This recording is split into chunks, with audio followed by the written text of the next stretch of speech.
সকাল থেকে রাত পর্যন্ত কত কথা বলেছি, এর প্রত্যেকটি কথা, প্রতিটি শব্দ এটা হয় নেকামলের মধ্যে গণ্য হবে, যোগ হবে, আর না হলে বদামলের মধ্যে যোগ হবে। একটি শব্দ হিসেব ছাড়া থাকবে না।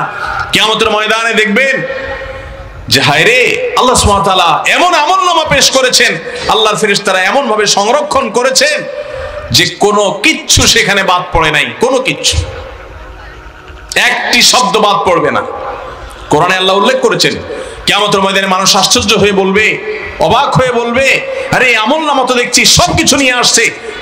আস্তে আস্তে ফিস ফিস করে একজনকে একটা গালি দিয়েছেন, সে শুনে নাই, তার পেছনে সমালোচনা করেছেন আস্তে আস্তে ফিস ফিস করে, কেউ শুনে নাই, একাকী খারাপ কথা বলেছেন একজনকে, আল্লাহর ফেরেশতারা লিখে ফেলেছে। এই জন্য ভাষার সদ্ব্যবহার, বাকশক্তির সদ্ব্যবহার, এটা ঈমানদারের জন্য ফরজ। আল্লাহ রাব্বুল আলামিন যে আমাদেরকে কোরআনে যেরকম নির্দেশ করেছেন ভালো কথা বলার জন্য, আল্লাহ বলেছেন ওয়াকুলু কাওলান সাদীদা, ইয়া আইয়ুহাল্লাযীনা আমানুত্তাকুল্লাহ ওয়াকুলু কাওলান সাদীদা। হে ঈমানদারগণ, আল্লাহকে ভয় করো, আর কথা যেটা বলবা সঠিক কথা বলবা, সরল কথা বলবা, তাওহীদের কথা বলবা, শিরকের কথা বলবা না, গুনাহের কথা বলবা না, পাপের কথা বলবা না, সঠিক কথা বলতে হবে। এই বাকশক্তি ব্যবহার করে, এই ভাষা শক্তি ব্যবহার করে, তাহলে সেটা হবে ভাষার সদ্ব্যবহার। ভাষার সদ্ব্যবহার অসৎ ব্যবহার নিয়ে কোনো আলোচনা এখন নাই। এখন আলোচনা হলো শুধুমাত্র ভাষা এবং ভাষা আন্দোলনের প্রতি শ্রদ্ধা জ্ঞাপনের নামে আমাদের নিজস্ব কিছু কালচার এবং সংস্কৃতি প্রতিষ্ঠা করা। এর বাইরে আমাদের যে দায়িত্ব আছে, নৈতিকতার ব্যাপার আছে, সেগুলো নিয়ে কোনো আলোচনা নেই, সেগুলো পানসে আলোচনা।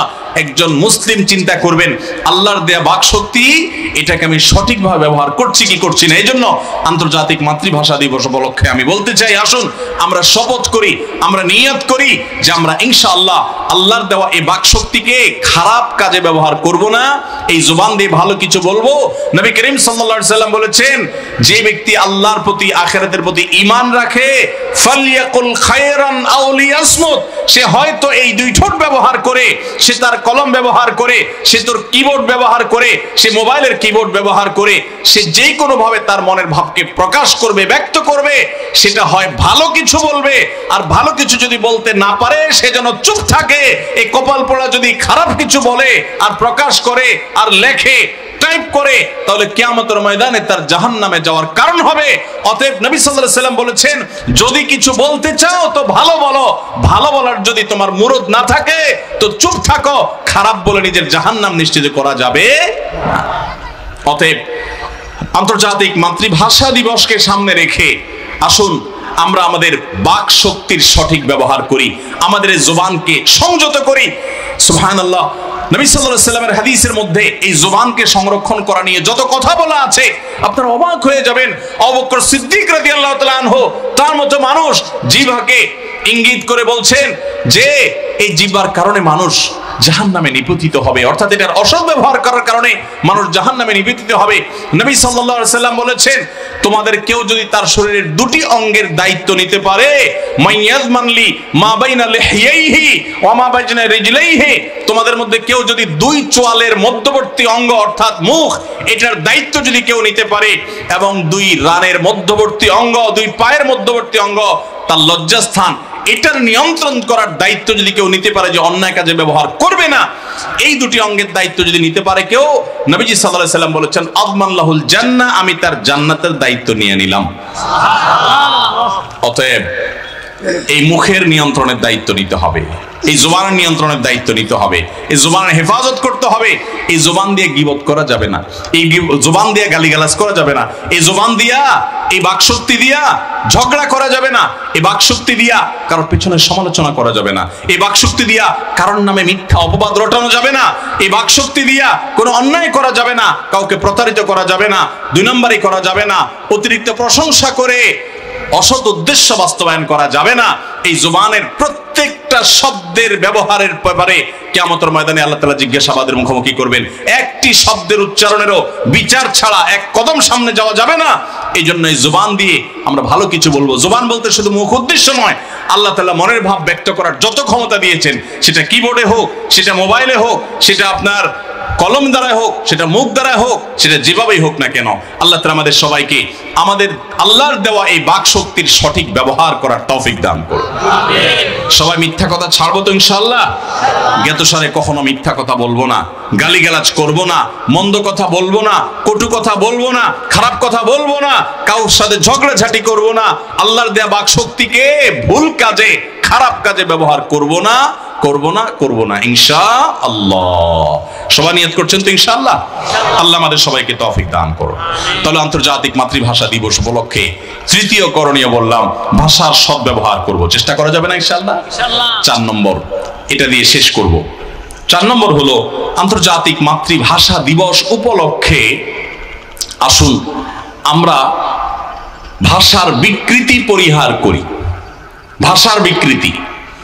ভাষার বিকৃতি বিভিন্ন ভাবে হয় ভাই। আমি খুব বিস্তারিত আলোচনা যাব না, সময় কম।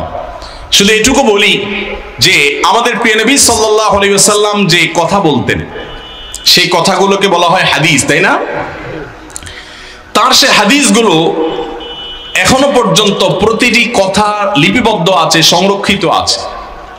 আমি শুরুতে বলেছিলাম, পৃথিবীতে যদি কোনো মানুষ অমর থাকে, কেউ যদি অমর থাকে, অর্থাৎ মরেও তথাকথিত অমর হয়, মরার পরও তাদের আলোচনা জিয়ে থাকে, তাদের আলোচনা পৃথিবী থেকে নিভে যায় না, মুছে যায় না, এরকম যদি কোনো মানুষ দেখতে চান, একমাত্র আল্লাহর প্রতি ইমানদারেরা, আল্লাহর প্রতি যাদের ইমান নাই, বেঈমান, আল্লাহদ্রোহী, আখিরাতের প্রতি অবিশ্বাসী, এই মানুষগুলো যত পপুলার হোক, যত পাওয়ারফুল হোক, হাজার হাজার বছর ধরে তাদের নাম পৃথিবীতে কখনো থাকেনি, থাকবেও না।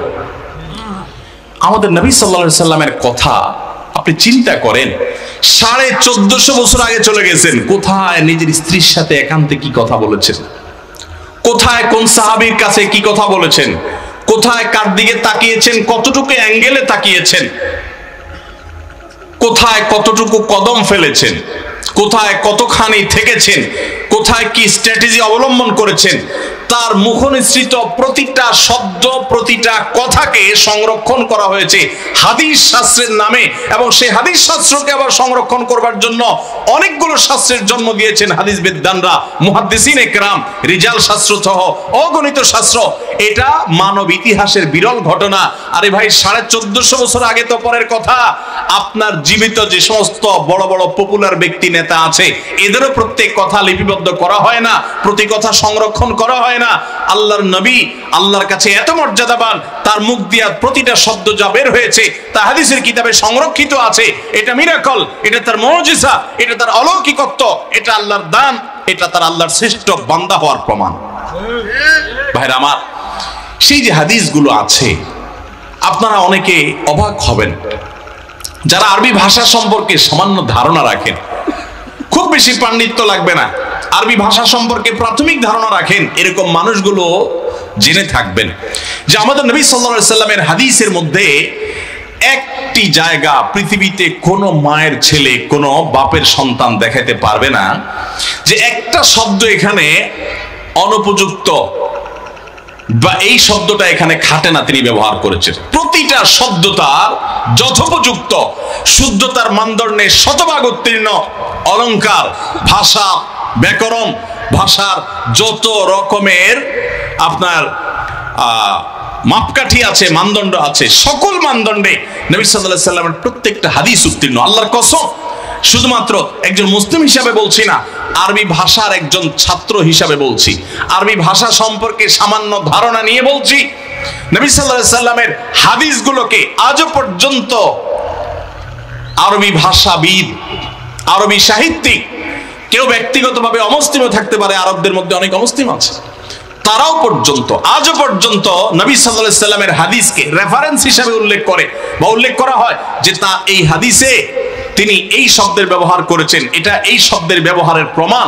আপনারা জানেন ডিকশনারিগুলোতে বিভিন্ন কবিতা, বিভিন্ন পংক্তি, বিভিন্ন আপনার ঐতিহাসিক ভাষাবিদদের ভাষাকে রেফারেন্স হিসাবে, উদাহরণ হিসাবে টানা হয়। প্রিয় নবী সাল্লাল্লাহু আলাইহি সাল্লামের ভাষা সেরকম যে তার ভাষাকে উদাহরণ হিসাবে টানা হয়। তার ভাষার মধ্যে অশুদ্ধতা, অনুপযুক্ত শব্দের চয়ন বা কোন প্রকার ত্রুটি, সেটা ব্যাকরণগত হোক, অলংকারগত হোক, অন্য কোন দিক থেকে হোক, গ্রামারের দিক থেকে হোক, কোন দিক থেকে কোন ত্রুটি আজ পর্যন্ত পৃথিবীর কেউ আবিষ্কার করতে পারে নাই।